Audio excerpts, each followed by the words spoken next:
بسم اللہ الرحمن الرحیم۔ ڈیئر فرینڈز، ہمارے وزیر اعظم صاحب بالآخر اپوزیشن کے خلاف بول ہی پڑے ہیں۔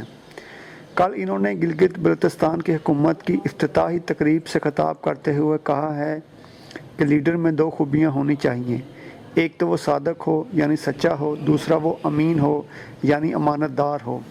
یہ دونوں خوبیاں ہمارے نبی میں موجود تھیں۔ وزیر اعظم عمران خان کی یہ بات بالکل سچ ہے۔ نواز شریف خاندان نے چوری سے کافی پیسہ بنایا ہے۔ انہوں نے ہمارے وطن کی دولت لوٹ کر دوسرے ممالک میں آف شور کمپنیاں بنائی ہیں۔ آف شور کمپنیاں ان کمپنیوں کو کہتے ہیں جن کے بارے میں حکومت کو پتہ نہ ہو یا جن پر کوئی ٹیکس نہ دینا پڑے۔ پھر ہمارے وطن کا 8 کروڑ روپیہ لوٹ کر لندن لے گئے ہیں، وہاں بیماری کا بہانہ کر کے بیٹھے ہوئے ہیں۔ عمران خان نے واضح لفظوں میں کہا ہے کہ حرام کا پیسہ اللہ کی لعنت ہے۔ نواز شریف اور زرداری کو 30 سال سے جانتا ہوں، اللہ کا عذاب ان پر نازل ہوتے دیکھا ہے۔ اب ان کے کیے ہوئے گناہوں کا خمیازہ ان کی اولاد بھگت رہی ہے۔ یہ بات ملک کے وزیر اعظم نے کہی ہے، اگر کسی عام انسان نے کہی ہوتی تو یہ بات اور تھی۔ یہ لوگ ویسے ہی اسے جان سے مروا دیتے، مگر یہ بات ایک طاقتور انسان نے کہی ہے۔ میں اس بات سے پورا اتفاق کرتا ہوں۔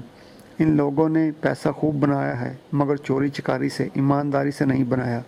اگر بنایا ہوتا تو نیب میں ان کے کیسز نہ کھل رہے ہوتے۔ ان لوگوں نے پیسہ چوری کرنے میں اس قدر مہارت کا مظاہرہ کیا ہے کہ کسی کو کانوں کان خبر نہیں ہونے دی، مگر ان کی چوری پاناما لیکس کی صورت میں سامنے آ گئی ہے۔ مگر قربان جائیے ہماری بھولی بھالی عوام کے، جو آج بھی ان پر بھروسہ کر رہے ہیں، ان پر جان دینے کو تیار ہیں۔ اسحاق ڈار کی عمران خان نے بات کی ہے، میں اس کے بارے میں پہلے ہی ایک ویڈیو بنا چکا ہوں۔ دوسری خوشخبری سنانے سے پہلے میری آپ سے درخواست ہے کہ اگر آپ نے میرا channel nice talk Urdu subscribe نہیں کیا تو اسے سبسکرائب کر دیں۔ افغانستان میں افغان اور طالبان کے درمیان 19 سالہ جنگ ختم ہو گئی ہے۔ دونوں فریقین نے امن معاہدے پر دستخط کر دیے ہیں۔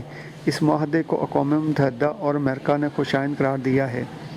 اس کا فائدہ یہ ہوگا کہ آئے روز افغانستان میں دہشت گردی ہوتی رہتی ہے، جس سے عوام الناس کی جانوں کو خطرہ لاحق ہے۔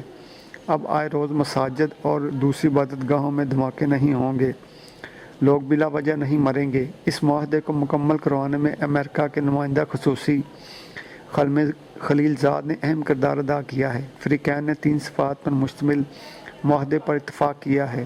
طالبان نے ابتدا میں جنگ بندی کے عمل کو روکنے سے انکار کر دیا تھا اور کہا تھا کہ جنگ اس وقت تک نہیں رکے گی جب تک معاہدے پر دستخط نہیں کر لیے جاتے۔